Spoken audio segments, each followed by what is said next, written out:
Hello, everybody. My name is Dan Skip Allen, and this is the Top 5 Weekly, where we take a topic, actor, director, genre, whatever, actress, and we run down our top 5 films based on that person, thing, genre, whatever. And this week, in honor of Jojo Rabbit in Marriage Story, we are talking about Scarlett Johansson. And I don't do this show alone. So my guest this week is my good buddy, Kyle Arango. We work together for Cinesportstalk.com.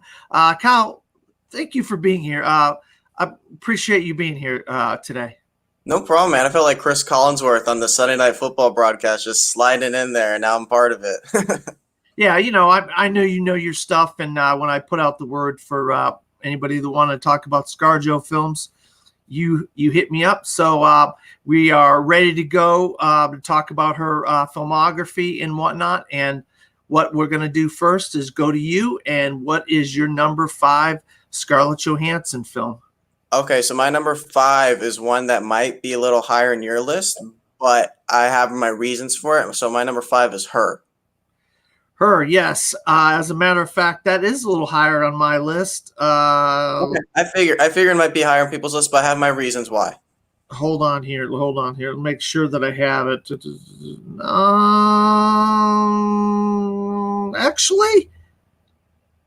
Actually, no, it is not. I can't believe I do not have Scarlett Johansson. Her on this. Wow, that's the weirdest thing. Dan, what are you doing? I don't know what I'm doing. Yes, I do have it. I'm looking at my list here. I'm like, I do. Okay, we're gonna hold off on her. See? Okay. Look, it's confusing already. All right, yeah, we're gonna hold off on her.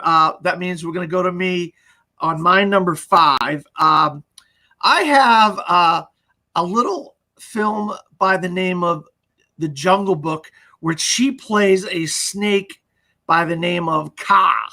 You don't have that. No, I don't have that on my list. So you go ahead, Dan. You run with it.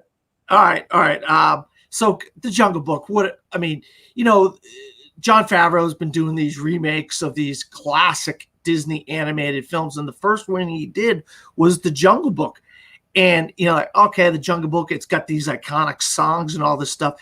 And you're like, how is he going to be able to make this thing worthwhile? And wow, what an absolutely gorgeous film this was. And, a lot of times with these animated films, they get the biggest stars. Jon Favreau, huge star. He worked with Scarlett Johansson, I believe, in Chef. Am I wrong?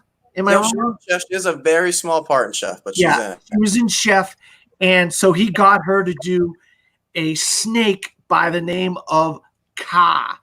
And I'll tell you what, I would have been strangled to death by this snake, because this has got the most, her voice, which we'll talk about because you had her and I have her. We'll talk about. She has just got the most sensual voice that you just kind of fall asleep to. You're like, oh, it's Scarlett Johansson, and she's talking all sweet and all this stuff. But she's a snake and she's trying to kill you. But she's so great as the voice of the snake Ka in The Jungle Book. I guess I got 2 voiceover performances from ScarJo on my list instead of actually acting performances. But I just bandied around with myself, thinking, what should I do? What should I put? And I decided I wanted to put Ka on there. Ka is one of the bright spots as far as I'm concerned in The Jungle Book. What do you think of her performance as the voice of Ka, the snake, in The Jungle Book? Well, it's interesting because in the original film, it's actually voiced by a male actor, and that character is meant to be very seductive and have a voice that brings Mowgli in, and so that he or she can eat the kid. So to have her step in there, Jon Favreau, to grab her and have her step in and do the voice, I think she actually did better than they did in the animated film. So this was it's definitely a worthy performance. I think she has such a small part though that I just couldn't put it up there. But at the same time, it's no knock against the movie itself. The movie, the movie is like regarded as one of the best Disney remakes out there. That or Cinderella, I guess. But what Favreau did with this film and using her as the snake, it's one of the best parts of the movie. So yeah, I mean, it's a good choice, Dan. I just think there's probably 5 better, but hey, that's what we're doing here. Yeah, that's the whole thing about the film, is to spotlight Scarlett Johansson's career and also put our own likes and dislikes or whatever into this show. And that's what's fun about the Top 5 Weekly. All right, so we're going to go back to you for number 4 for ScarJo. All right, number 4 for me, I have Lost in Translation. Unfortunately, my friend, we're going to have to wait a little while to talk about Lost in Translation. I got that a little bit higher up here. Let me see here. I got to go back to my list here. I got, yeah, we're going to wait a little while. Lost in Translation. Okay, we're going to have a flip-flop list, Dan. I can tell already. Yeah. So we're going to go to my number 4, Kyle, and that is a little movie where she plays a character by the name of Rebecca in Ghost World. This is a early performance from her when she was quite young, where she plays a girl and she's buddies with Thora Birch, Enid in this film, and she kind of ends up in this kind of weird. I'm actually going to read a synopsis of the movie, if you don't mind here. The story of a neo-cool Enid and Rebecca, who, faced with graduation from high school, take a hard look at the world they wryly observe and decide what they really want. When Enid takes an interest in offbeat Seymour, Steve Buscemi, and Rebecca focuses her attention on their mutual romantic fixation, Josh, Brad Renfro, the girls' friendship is forever changed. This is on the Criterion Collection. If anybody is out there watching this show and is interested in an early performance from Scarlett Johansson, I'll tell you what, I didn't know what to expect from Ghost World. It's based on a graphic novel, I believe. And the film is directed by Terry Zwykoff. So it's kind of a what's the phrase I'm looking at? Coming into these two girls are coming of age. Yeah, coming of age. It's a coming of age with a twist to it. And I don't want to give away the twist, but the title kind of says it all, Ghost World, whatever. But yeah. She's really good. I mean, you could tell she was going to have a career ahead of her. And this is one of those early roles where you're like, oh, this could be one of those actresses that could start coming into her own. Obviously, she didn't come into her own to the 2000s, but she did do some stuff in the 90s, and one of them is Ghost World. I don't know if you ever seen Ghost World, Kyle. No, I've never seen this film. It's one of them that I've heard of before. I think there was another movie, the word ghost in it, that came up later in life for her, but no, I haven't seen this one before. It's interesting to look early in her career, though, to see what she was really doing as an actress, which we'll get to later, obviously, with the film that I mentioned earlier. But yeah, it's something I definitely got to get around to. I love most of the work of Scarlett Johansson. So yeah, and she's done a lot of different kinds of things. It's not like the most straightforward kind of career you would think. Exactly. She's done a lot of different oddball roles and different. Yeah, she's done that straightforward type of role, sure. But then she's done some out there like indie roles too. All right, so we're gonna get down to your number 3 now. Okay, so my number 3 is a little film, very tiny, probably the smallest on her list. It would be the film called Avengers Endgame. That is my number 3 on my list. Do you have that, Dan? I do not have Avengers Endgame on my list. I have a different MCU film. So that means it's time for you to discuss Avengers Endgame. Well, is it your number 3, whatever the MCU film is? No. No? Okay. My number 3 is a film you already mentioned. So we're going to get into that in a few minutes. Do you want to save this MCU discussion then and just do it all together at once?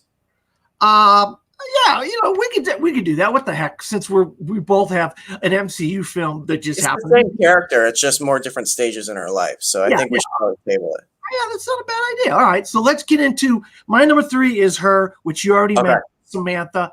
So go ahead with Samantha. So Samantha is probably one of the most fascinating characters out there, and you never see her face. You never see her face at all. It's just a voice that you hear the entire time. And this performance that she gives would not work if her voice isn't seductive enough and tempting enough and calming enough to really lure Joaquin Phoenix in, because the audience wouldn't buy it. So when she comes into this film and you're thinking a man falls in love with his phone, how's that going to work? It works because Scarlett Johansson really draws him in. She has the voice that makes it work. And that's the only reason why I have it so low, is because it is a voice performance. It's not her actual acting performance, or you don't get to see her act on screen. So that's the only reason why I have it low. But if we're just taking into account the dedication and the work that's put into the character, this would definitely be higher. It's just, for me, the voice puts it a little notches below everything else. And I'll tell you, when this movie came out, there was a lot of debate. Should Scarlett Johansson get a Best Supporting Actress Oscar nomination for playing the voice of an operating system, Samantha? And I'll tell you right now, that year, if you go back and look at the nominees, there really is an argument that ScarJo should have been nominated, because she really is a character in the film. She's like Joaquin Phoenix is actually acting opposite Scarlett Johansson. Yep. It so happens it's her voice and not her body. We don't see her body. Now, as far as the film goes, I love the film, but a lot of people are like, oh God, this is not right. This is against the religion. This is against God. God doesn't. They hear the premise and they don't know what to think. Because you have to give these movies a chance. There's all these weird movies. You can describe any movie in a weird way. You just have to go see it and give it a chance, and that's how you can discover things like her that was critically acclaimed and celebrated by a lot of people. And yeah, you're right about the Oscar nomination. She should have gotten it. I don't blame. I don't know who got nominated that year, but I remember the buzz and the talk around it, and I remember it was very warranted by a lot of people. I think she might even gotten a Golden Globe nomination, or at least been in consideration. So. Yeah, I honestly can't remember. Spike Jonze. I mean, I don't know if you're a fan of Spike Jonze films, but he did Where the Wild Things Are. He's done some really interesting films, and one of the better ones is Her. And because of it, he's got like Chris Pratt's in there, Amy Adams, Olivia Wilde. I mean, go ahead. No, I'm just adding to your conversation right there, because a lot of cameos come in, but it's really about Joaquin and Scarlett and their bond that they form. And like I said, you never buy someone falling in love with a phone, but it's becoming more and more real every single day. Oh, I mean, the computers are taking over with these Amazon speakers and all these different types of things. It's like, oh my God, is this? I mean, some of these movies that have predicted the future weren't that far off, were they? Yeah. All right. So now we're gonna go to your number two, which your number two. All right. So my number two is my MCU film. Since you already did your MCU film, we will discuss our MCU films. Okay, yeah, let's do MCU then. So what's your MCU film then? Since mine was Endgame. Yeah, yours is Endgame and mine is Captain America: Winter Soldier. Okay, I figured that's the one most people would put. And I have my reasons why I don't have that one on there. But go ahead. What do you want to say about Winter Soldier? I'll tell you what. Look, we saw her as Natalie Rushman in Iron Man 2, and we saw her in some of these movies. But the movie that really, in my opinion, that Scarlett Johansson really comes into her own as a character of Natasha Romanoff. Mm-hmm. We get to see some of her backstory a little bit. We get to see, have her relationship with Steve Rogers a little bit, and Nick Fury. And I really believe that her best performance as the character of Natasha Romanoff is in Captain America: Winter Soldier, and she kind of strips away that like character she was in Iron Man 2 and some of these other MCU films, maybe even Avengers.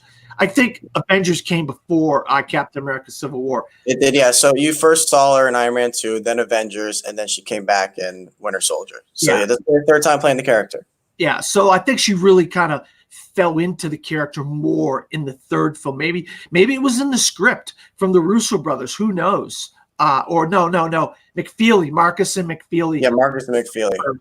That was the very first movie that they wrote, and they worked with Russo. So it was the first Russo's film and the first Marcus and McFeely. Actually, it's the second Marcus and McFeely. Oh, they Captain were America, the first Avenger. Forgot about that. You're right. Yeah. They do Captain America, the first Avenger.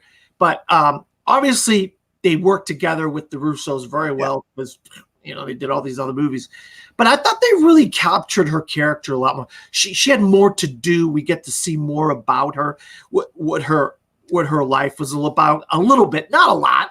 Obviously, Black Widow, when it comes out in May, will be the movie that really delves into her backstory and stuff like that. But you get a snippet of it in Ultron, when Scarlet Witch manipulates her mind, and you get to see the Red Room and her getting clipped and all that stuff. But that's really it. That's all you've really gotten. I think with Winter Soldier, it allows her to be more vulnerable with the character.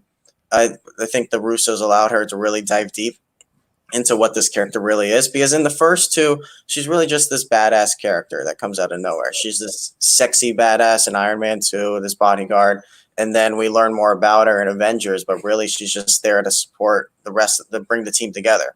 So in Winter Soldier, she's there to also help Steve Rogers be a little more free with himself, because he's still this guy who's coming out of the ice. He's discovering this world. That's one of my favorite things about Winter Soldier, is that list he has of him just trying to catch up on everything he's missed in the last 7 years. How does someone react to that? And she's the one who really brings that humanity out of him, with him like asking, has he kissed a girl in the last 70 years? Or that was the first time he's kissed in the last 70 years, stuff like that. It really helps. With my thing, Winter Soldier, the movie itself, not her performance, the movie itself, when the guy starts talking in the computer, that's when it becomes a little outlandish for me. When, with Zola, Captain America. Ruby Jones, what is his character's name? Dang it, I can't think of his name. Arnim Zola. Arnim Zola. That's right. That's right. That's the only part that I don't like, and it kind of makes you like, did we really need this? But at the same time, doesn't take away from the rest of the story itself. So, but I want to talk about Endgame real quick. If you're all done with Winter Soldier, nothing left to say. Yeah, because I know Winter Soldier is the one most people go with. It's the one that where people say their best MCU films. That's usually at the top for most people. So with me, with Endgame, I wasn't expecting her to be any better because it's this big ensemble film. We've seen most of what we can from her. And in Infinity War, she was really just a side character with Captain America and all of them. And so in Endgame, when hearing that, okay, no, she has a bigger role to play. And she steps in there, and you could see just how broken she is, knowing that there's nothing more that she can do, that she's still trying to hold up this team that really isn't there anymore. That scene where she's sitting in the Avengers facility, and all of them are in their holograms, and they all start disappearing one by one. It's just her and Rhodey, and she just wants to do whatever she can to keep this team together, holding by a thread, to find a solution, to help anyone she can, with Hawkeye saying, like, please, Rhodey, just find him for me so I can go get him. And then and then she just starts breaking down, crying in front of him. That's the most vulnerable I've seen her in this entire MCU. It's a performance that really makes you like, okay, wow, she's doing something different with this character. And then obviously you move on to when she goes and grabs Hawkeye again for the first time, where he's just a broken man. And they kind of, back to their roots, play back with each other. But she's trying to bring that last glimpse of humanity she has left after this tragedy that Thanos has caused. Half of her friends are gone now. And then you move on to when they're doing the time travel, and she hops in there and she goes, see you in a minute. And then what's coming after that. If you've seen the movie once, she's never coming back. And then, and then the most important part is that moment where she meets her ultimate end. That whole scene with them going back and forth, her and Hawkeye saying, I never knew who was going to die. I never expect anyone to die. But as the movie's going forward, you're like, wait a minute. 2 people are going to that place that we saw in Infinity War where Gamora got thrown off the cliff. Someone's going to have to die to get this Soul Stone, and you never know who it's going to be. And when it's ultimately her and she says, it's okay, you can let me go, that's a powerful moment. And I think if she doesn't really have all the experience of playing this character and over again, you don't get a performance like that. Yeah, I mean, I agree to some extent for what you're saying, but I don't. And you're right. There's no way nobody had a clue who was going to die, and then listening to interviews with the Russos and Marcus and McFeely, they went back and forth who was going to die. Nobody knew until they decided, okay, this is what the character she needed, but they knew she was going to get her own movie. So they knew, okay, we kill her in this, she's still going to get another movie. It was already announced. And then Hawkeye, if he dies, well, they knew he was going to get a TV show.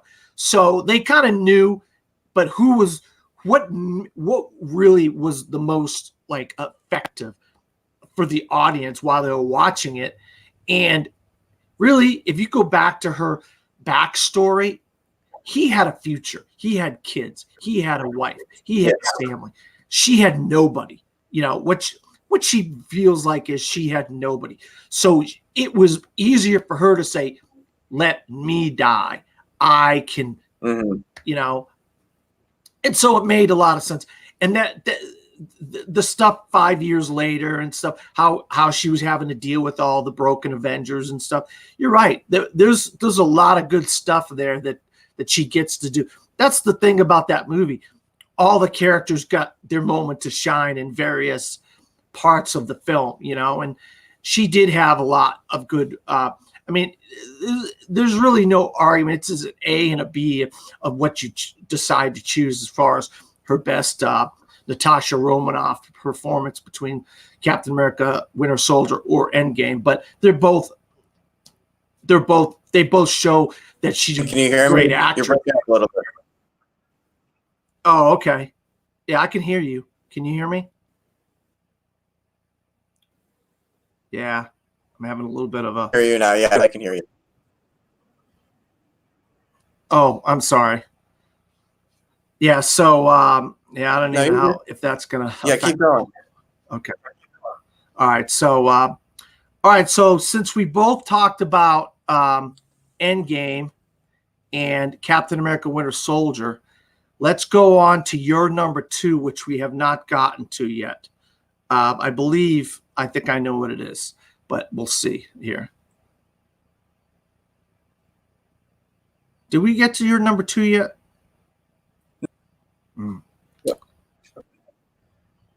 My number 2? Yep. Sorry, not I get them confused. Ghost in the Shell? Okay. Is that yours?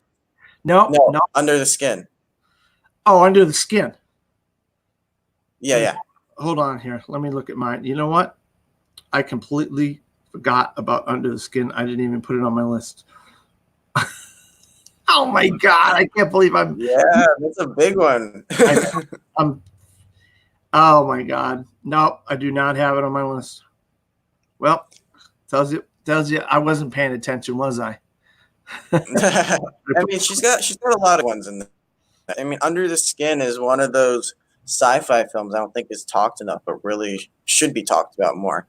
And it's Scarlett allowing herself to be, just take her seductiveness to another level. Because that's really, let's just be honest here. She's always been looked at as a sex icon too. She's a great actress, but to the general public, she's looked at as that. So you hear this movie where she's finally going to be nude once. You're like, ooh, what's this going to be? And it's more of this breaking down of masculinity and being able to be someone who just completely exposes them for who they are and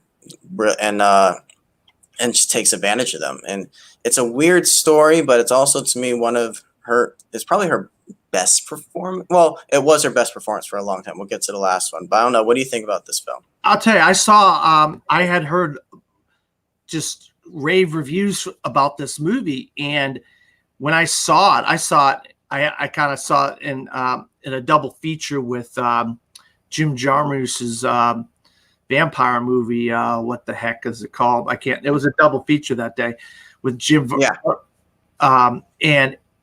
But I walked out of this movie saying, what the heck did I just watch? I did believe that ScarJo was fantastic in the film, but I was just like, what am I watching? What is this? What is she, some kind of like succubus or something? Where she sucks the life out of people or something? Yeah. And then, and then she takes the skin off, and then there's that weird place that she goes, and honestly, I did not know what the heck I was watching half the time. Hmm. She was good for what it was, and I just, I just, I couldn't. I guess I couldn't comprehend what was going on in the movie, and I was like, "What is Scarlett Johansson in this movie for?" Sometimes those oddball movies kind of throw me for a loop, and Under the Skin was one of those. Even though I know she's good in it, and when I walked out, I said, "She's good in it." The movie itself was just weird to me, you know? Yeah, it's an existential movie that's made to make you feel uncomfortable, but uncomfortable in a way where you're learning something about yourself, as compared to other filmmakers who just want to make you feel uncomfortable to feel uncomfortable. So yeah, this movie to me is one that I think you probably need to see again in order to fully grasp what the filmmaker's trying to say. But with her performance, it, like a lot of these movies, it doesn't work if she doesn't knock it out of the park, and she absolutely does that in this film. Yeah, that was the year that she did a lot of movies. She had did like Lucy, Under the Skin. I mean, some Marvel. She had like, I think her came out that year too. oh, maybe it was that. Yeah, because she had done all these movies leading up to that point, and they just happened to all come out all at once. Sometimes that happens with actors. I remember Jessica Chastain. I remember Josh Brolin having a year like that where they had like 5 movies out in one year, and Yeah, that was the year for ScarJo, which she had a bunch of different, and they were all different kinds of movies. They weren't like the same type of thing either. So, yeah, I mean, Under Skin, I don't hate the movie, but I'm not like high on it as a lot of other people are. But she is definitely okay. part of it. All right, so your number 5 or 4 is my number 1. So what I'm going to do is I'm going to let you talk about your number 1, which then we'll both have a good discussion about it, because I know we have both seen it and it came out this year. Is my guess. Yes, yeah. So my number 1 is Jojo Rabbit. Yeah. I think this is absolutely her best performance, and I just saw it again, literally yesterday for the second time, to reaffirm my beliefs. This is absolutely Scarlett Johansson's best moment in acting, I think, to me, because she's able to. She's she's in her late 30s or early mid 30s right now, and so now she's playing some of these mother characters. She gets to play the mother of this young boy named Johannes Jojo, and he has been raised in this Hitler youth program, Nazi Germany, and getting to understand all these terrible things, but he doesn't think they're terrible. And she is that last grasp of semblance of the world that really brings him back in. And she feels like an actual mother, a mother we would love to have.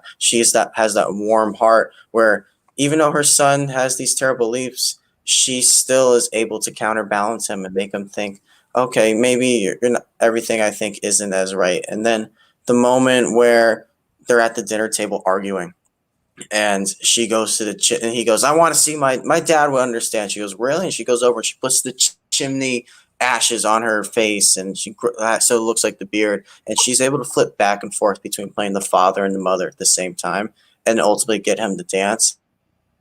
And I don't know how far you want to get into spoiler wise, because there's a big moment that happens in the middle.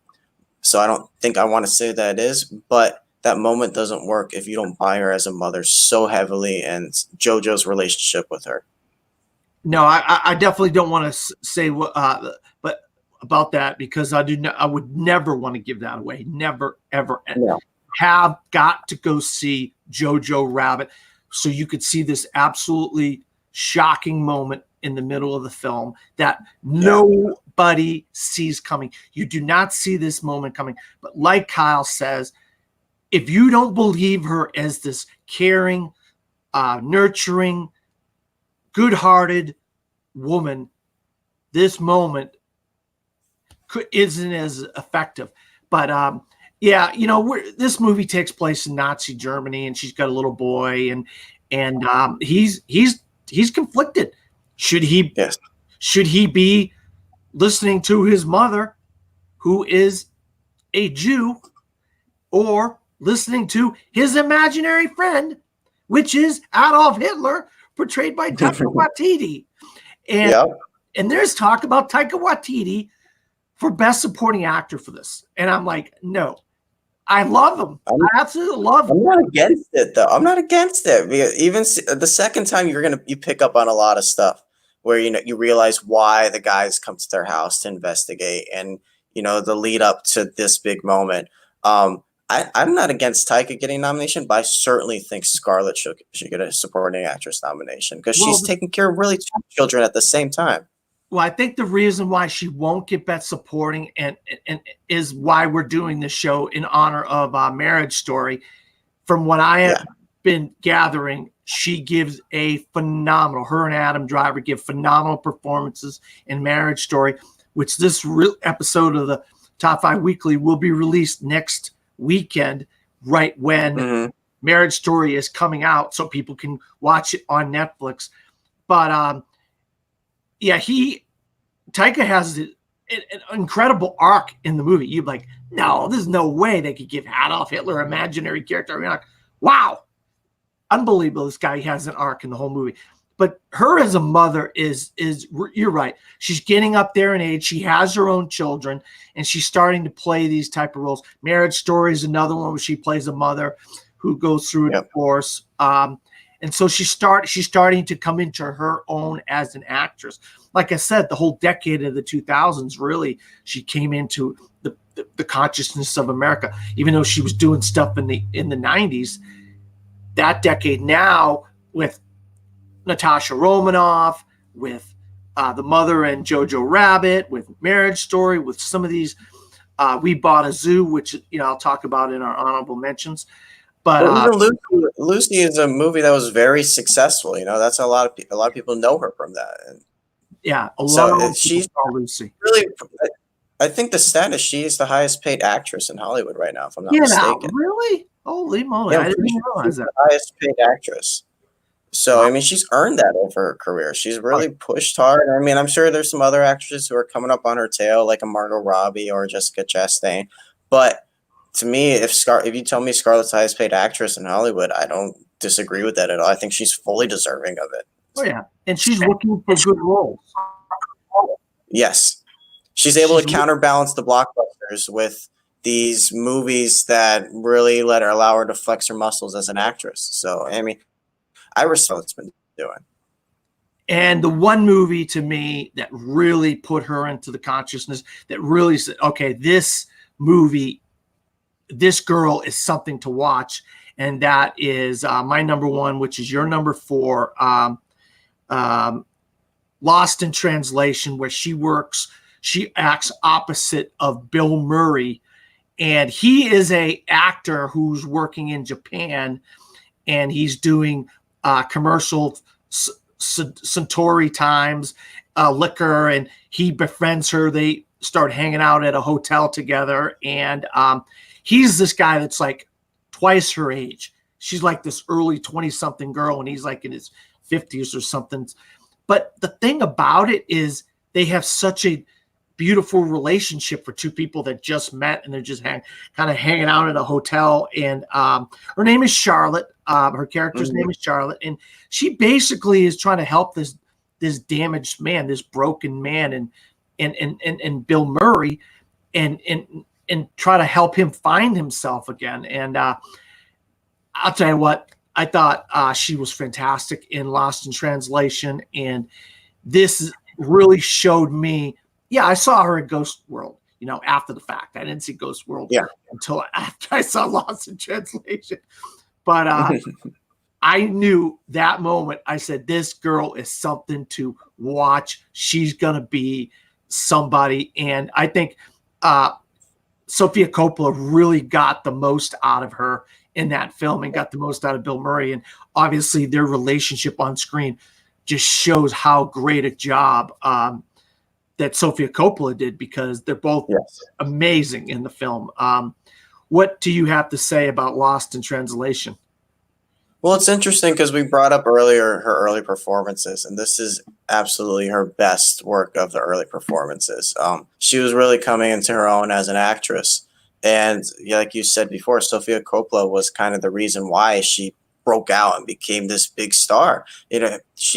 This movie made people say, okay, we need to keep an eye on this woman. We need to really recognize what she can do. And she got nominated for a Golden Globe for this. Unfortunately, not an Oscar, which is something we should talk about later. She hasn't been nominated for an Oscar yet, which is crazy to think, but it's coming for her. But Lost in Translation, this was the movie that really said, like, okay, this is someone we need to recognize. The only reason why I have it at lower is because I think she was still coming into her own as an actress, and she's only gotten better to me. With even in the big blockbusters like Endgame and the smaller stuff like Under the Skin and now Jojo Rabbit. To me, she just used she took what she learned in movies like Lost in Translation, The Girl with the Pearl Earring, and stuff like that, and has just made it so much better. So I respect the hell out of this one, and it's crazy to see how far she's come since 2001. Yeah, and with that, let's get into. You got some honorable mentions. I mean, I'm sure honorable mentions are going to be similar or ones that I had on my list and you did, vice versa, and whatever.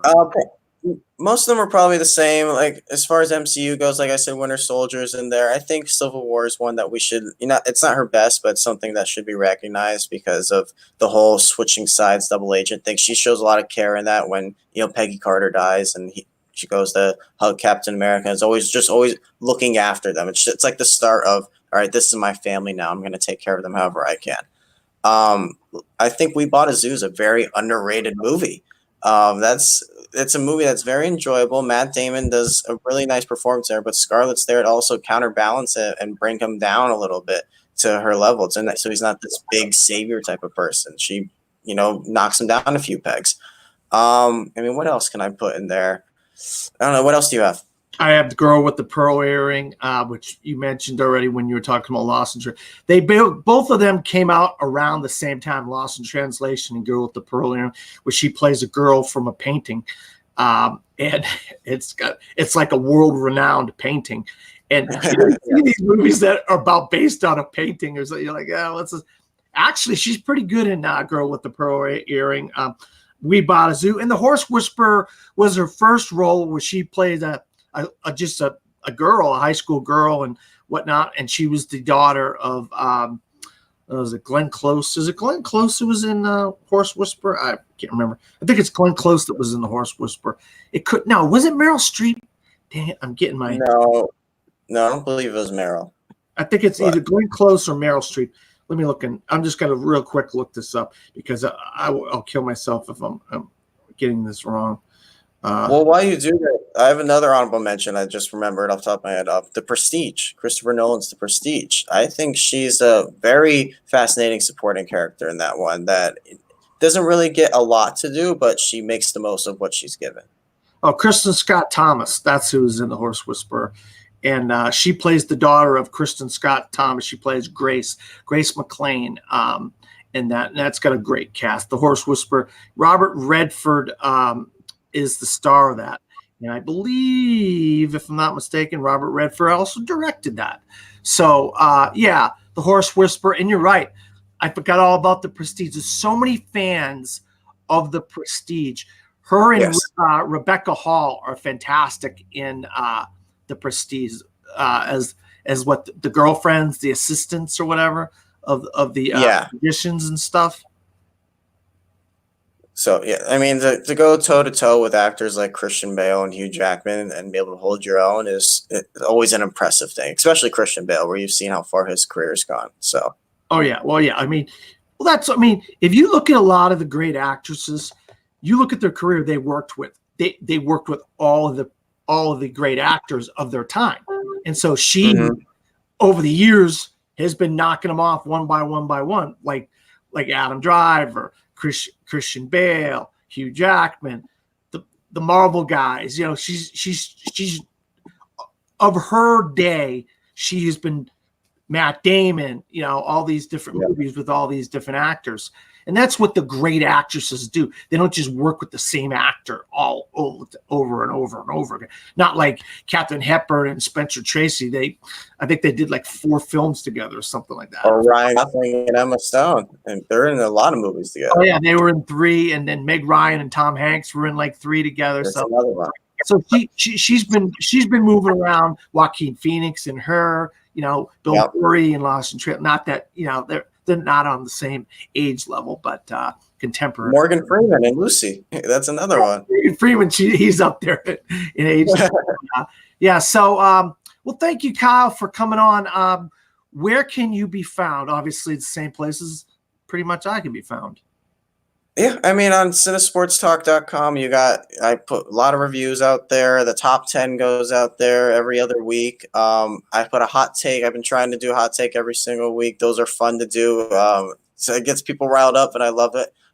You have interviews that I do. My most recent one was with Josh Gad for Frozen 2 and the Diana Maria Riva for Noelle, the Disney Plus series. A lot of Disney Plus stuff coming up, so keep your eye out for that. Yeah, please check out my interviews. I also did one with Andy Muschietti and Barbara Muschietti for It Chapter 2, which now that's coming out Blu-ray soon. You can check that interview out again. I've been having a lot of fun doing these, so please, bump those numbers up, keep them going. And then also you can just go to YouTube, search up cinesportstalk.com, and that's how you'll be able to find it. And then also my Twitter at Kyle Movie Guy, and then Instagram, Facebook, Kyle Arango, all over social media. And you can find me at Dan Skipal on Facebook, Twitter, Instagram. Yes, I have my Instagram back. I'm going to be little by little. I'm getting all my old connections back, but I lost all my followers, so I have to start all over again, which I can't stand. I'm not some hot babe in a bikini, so I don't get like about 15,000 followers just like that. It's going to take me a long time to get all my followers back. But Instagram, Pinterest, yeah, I do Pinterest. It helps me kind of get some of my other stuff in order by keeping a Pinterest. And then Letterboxd, you can find me on Dan Skip Allen on Letterboxd as well. I'm doing all my best of the decade, the 2010s lists right now. I've released 6 lists so far, the best of the 2010s. And also I am a writer on cinesportstalk.com. That's cinesportstalk.com, cinesportstalk.com, where I write about sports and movies. Actually, those are the only 2 things I know anything about. So for Kyle and myself, goodbye. Take care. Hit that end broadcast.